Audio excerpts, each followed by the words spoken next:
వి gold trusted gold buyers మీరు తాకట్టు పెట్టిన బంగారాన్ని విడిపించి ఈ రోజు ఉన్న మార్కెట్ ధరకు కొనబడును. నమస్తే, welcome to I dream inside politics with Kavitha.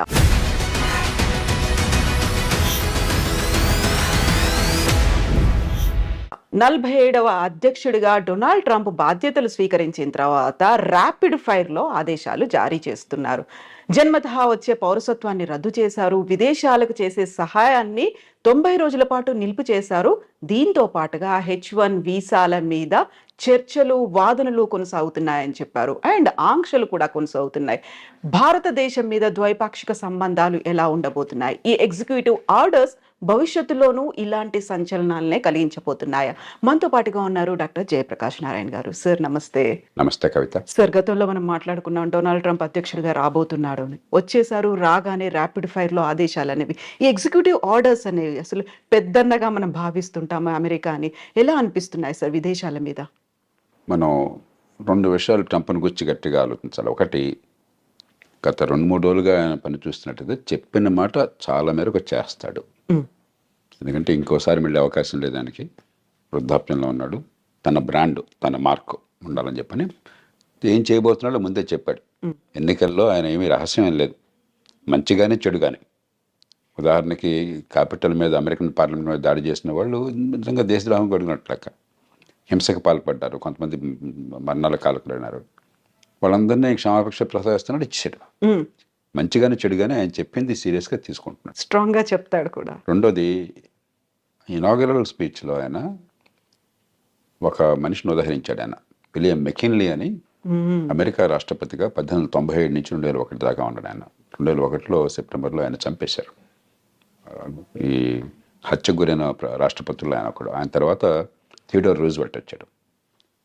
McKinley ఆయన్ని ప్రస్తావించాడు. మెకిన్లీ రెండుకి ప్రధానంగా పేరున్నవాడు. ఒకటి, టారిఫ్లు, ఇతర దేశాల నుంచి దిగుమతుల్ని తగ్గించడం, దాని మీద ఈ టారిఫ్లు పెట్టడం. రెండు, దేశ విస్తరణ కాంక్ష. అమెరికా చివరిసారిగా విస్తరణ చేసింది మెకిన్లీ సమయంలో. స్పానిష్ వార్ అని చెప్పని 1898లో ఆ వార్లో గెలిచిన తర్వాత ఈవేళ ప్యూర్టోరికో ఆ రకంగా స్పెయిన్ నుంచి వచ్చింది. ఈవేళ క్యూబాని విడుదల చేశారు. అమెరికానే దానికి మోక్షం కలిగించి స్వతంత్ర దేశంగా చేసింది. అట్లాగే ఆయన కాలంలోనే ఈ హవాయి రాష్ట్రం అది అమెరికాలో కలిపేసుకున్నారు. ఫిలిప్పీన్స్ స్పానిష్ వార్లో స్పానిష్ కాలనీ, అది అమెరికా చేతుల్లోకి వచ్చిన తర్వాత స్వతంత్ర దేశంగా అయింది. కాబట్టి ఆయన పనామా కెనాల్ గురించి కానీ మరోదాన్ని గురించి కానీ మాట్లాడుతుంటే చాలా సీరియస్గా తీసుకోవాలి. ఎందుకంటే ఆ మెకిన్లీ ప్రభావం ఏమైందని ఆయన స్పష్టంగా చెప్తున్నాడు. మూడోది, ట్రంప్లో ఏమిటంటే ట్రాన్సాక్షనల్ మ్యాన్, పెద్ద సిద్ధాంతాలు అలాంటివి ఏమి పెద్దగా ఉండవు ఆయనకి. ఆ సందర్భాన్ని బట్టి ఏది లాభం అనుకుంటే తన దేశానికి, తాను నమ్మిన లక్ష్యాలకి, దానికి ఆయన సిద్ధం.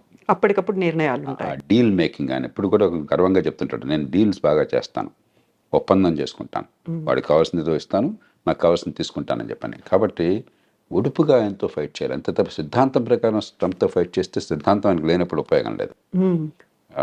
అంచేత ఈ 4 ఏళ్ల కాలం ప్రపంచం అంతా కూడా ఆ ప్రభుత్వం, అక్కడ ప్రజల మనస్తత్వాన్ని గుర్తించి, ముఖ్యంగా భారతదేశం లాంటి దేశం చాలా లాఘవంగా మన ప్రజలను కాపాడుకుంటూనే మరి అవతల వాళ్ళ ఎక్కడ గట్టిగా ఉన్నారో గమనించి మన అవసరం మేరకు ఇచ్చిపుచ్చుకునే ధోరణి ఉండాలి. సో ఇప్పుడు జన్మతహా వచ్చే పౌరసత్వాన్ని రద్దు చేశాము అన్న తర్వాత అక్కడున్న వాళ్ళకి లాభమా, మనకి నష్టం జరుగుతోందా? ఎలా ఉంది సార్ పరిస్థితి అనేది? మొట్టమొదటిది, ఇది రాజ్యాంగ రీత్యా సాధ్యం కాదు. అమెరికన్ రాజ్యాంగంలోనే అమెరికా గడ్డ మీద పుట్టిన వాళ్ళకి పుట్టుకతో పౌరసత్వం వస్తుందని చెప్పి రాసుకున్నారు. పుట్టుకతో పౌరసత్వం వస్తే అతను తీసేయడానికి లేదు ఆ పౌరసత్వాన్ని. రెండోది, పుట్టుకతో పౌరసత్వం ఉన్న వాళ్ళకి కొన్ని పదవులకు అర్హులు. ఉదాహరణకు అమెరికన్ రాష్ట్రపతి, ఉపరాష్ట్రపతి లాంటి వాళ్ళు పుట్టుకతో పౌరసత్వం ఉన్న వాళ్ళు మాత్రమే అర్హులు. మిగతా పౌరులు, ఇతర దేశాల నుంచి పోయిన వాళ్ళు పౌరులుగా ఉంటే అర్హులు కాదు, అలా పెట్టుకున్నారు వాళ్ళు. కాబట్టి అది సాధ్యం కాదు.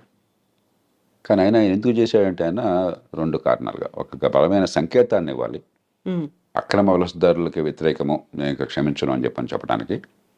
రెండోది, ఇది ఖచ్చితంగా సుప్రీంకోర్టు దాకా పోతుంది. అమెరికాలో తుమ్మిన దగ్గర సుప్రీంకోర్టు దాకా వెళుతుంది. ఎందుకంటే అది లిటిగేటియస్ సొసైటీ. ప్రతిదానికి ఒక కోర్టుల వివాదాలు, దావాలు, ఆ దేశ సంప్రదాయంలో భాగం అది, ఆ దేశం జన్యువుల్లో భాగం అది. సుప్రీంకోర్టుకి వెళుతుంది. 199 సక్రమంగా ఆ దేశంలోకి చట్టబద్ధంగా ప్రవేశించిన వాళ్ళు సంతానం కనుక అయినట్టయితే దాని పౌరసత్వాన్ని సుప్రీంకోర్టు కాదనలేదు. కానీ అక్రమంగా ప్రవేశించిన వాళ్ళైతే అన్డాక్యుమెంటెడ్ ఇమిగ్రెంట్స్ అంటాం, వాళ్ళకి వాళ్ళ పిల్లలకి పుట్టుకతో పౌరసత్వం ఇవ్వవద్దన్న విషయంలో బహుశా సుప్రీంకోర్టు మరి ఇంకొక స్టాండ్ తీసుకోవచ్చు. కాబట్టి భారతీయ సంతతి వాళ్ళకి నేను అనుకోవటం, మన వాళ్ళు 195 భారతదేశం నుంచి వెళ్ళిన వాళ్ళు అమెరికాకి నైపుణ్యము విద్య ఉన్నవాళ్ళు, డాక్యుమెంటెడ్ ఇమిగ్రెంట్స్ అంటే ఈ వీసాలు వగేరా పొంది చట్టబద్ధంగా వెళ్ళిన వాళ్ళు. కాబట్టి వాళ్ళకి ఇబ్బంది ఉండకపోవచ్చు. కానీ అన్డాక్యుమెంటెడ్ ఇమిగ్రెంట్స్ పిల్లలకు మాత్రం ఆ పౌరసత్వం ఉంటుందా లేదని సుప్రీంకోర్టు చేతిలో ఆధారపడి ఉంటుంది. ఇక రాజ్యాంగాన్ని మార్చడం అమెరికాలో దాదాపు అసాధ్యం. అలా కాకుండా అమెరికాలో పుట్టుకతో పౌరసత్వం రాకుండా చేయాలి అని చెప్పాను కనుక అన్నట్టయితే, అమెరికాలో పార్లమెంట్లో 2 సభలు, senate, American house of representatives, దానిలో 3/2 మెజారిటీ కావాలి. 4/3 రాష్ట్రాలు ఆమోదించాలి. అమెరికాలో ఇది తల్లకిందులుగా తపస్సు చేసినా కూడా సాధ్యం కాదు.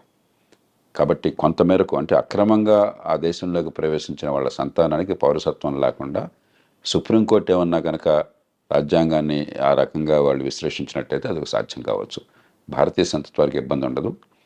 కానీ భారతీయులు ఖచ్చితంగా అక్రమంగా చొరబడేవాడు కొంతమంది ప్రయత్నం చేస్తున్నారు. అదివరకు నాకు తెలియదు. ఈ మధ్య కొన్ని అంకెలు చెప్తున్నారు, 7.5 లక్షల మంది దాకా ఉన్నారని. అది దాన్ని మనం ప్రోత్సహించకూడదు. అలాంటి వాళ్ళకి ఇబ్బంది కలిగితే దానికి మనం బాధ కూడా పడకూడదు. ఎందుకంటే మన దేశ బ్రాండ్ పోతుంది. ఇక్కడ చదువుకున్న వాళ్ళు, నైపుణ్యం ఉన్నవాళ్ళు పద్ధతి ప్రకారం వస్తున్నారు, ఆ దేశానికి మంచి చేస్తున్నారని చెప్పిన భావం ఒక బ్రాండ్ ఉన్నది.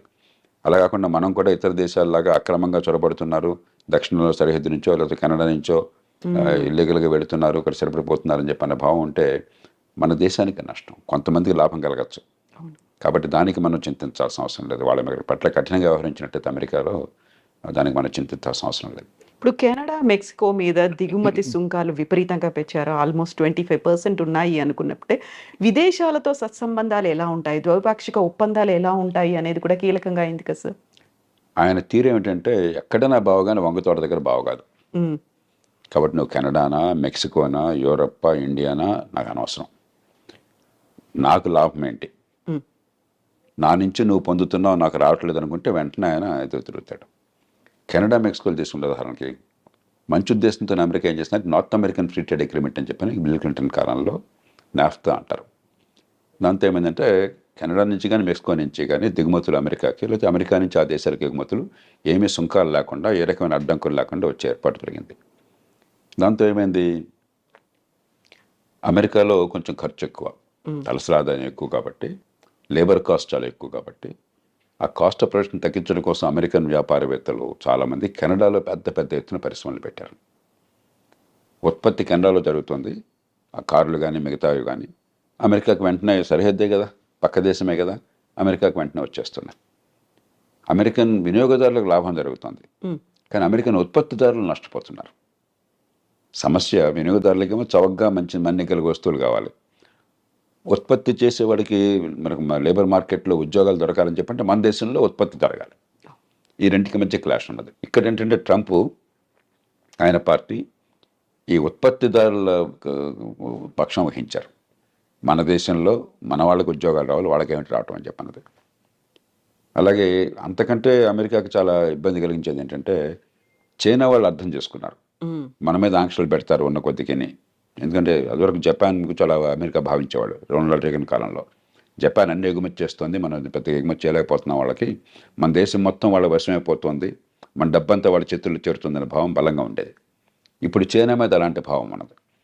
చైనాతో ట్రేడ్ సర్ప్లస్, చైనాకి $200-300 బిలియన్ ట్రేడ్ సర్ప్లస్ ఉంది అమెరికాతో.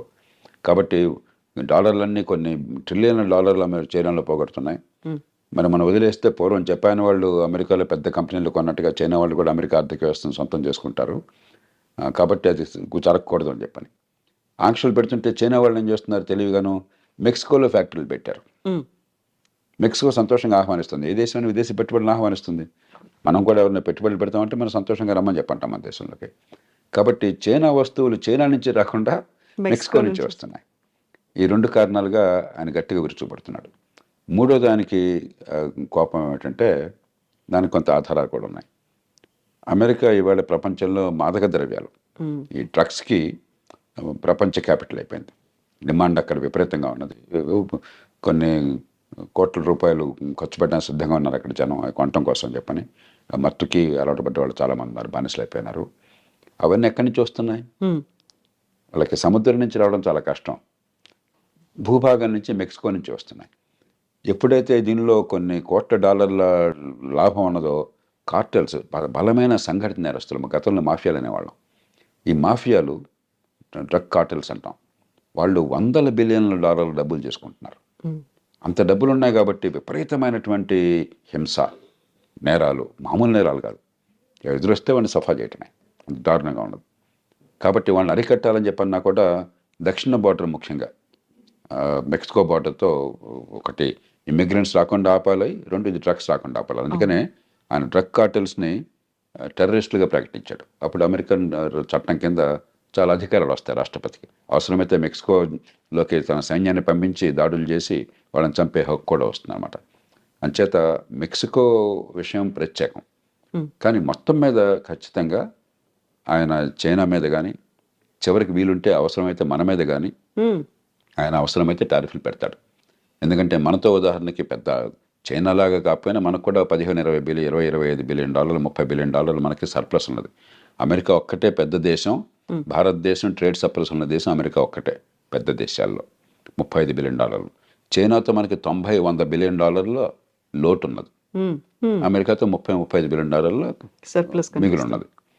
ఆయనకి ఎక్కడ ఏ దేశానికి తన దేశంతో వాణిజ్యంలో మిగులున్నా సరే ఆయనకి వెంటనే అక్కసు, వాడు వస్తువులు మన దగ్గర అమ్ముకుంటున్నాడు, మనం అమ్మలేకపోతున్నాం అని చెప్పని.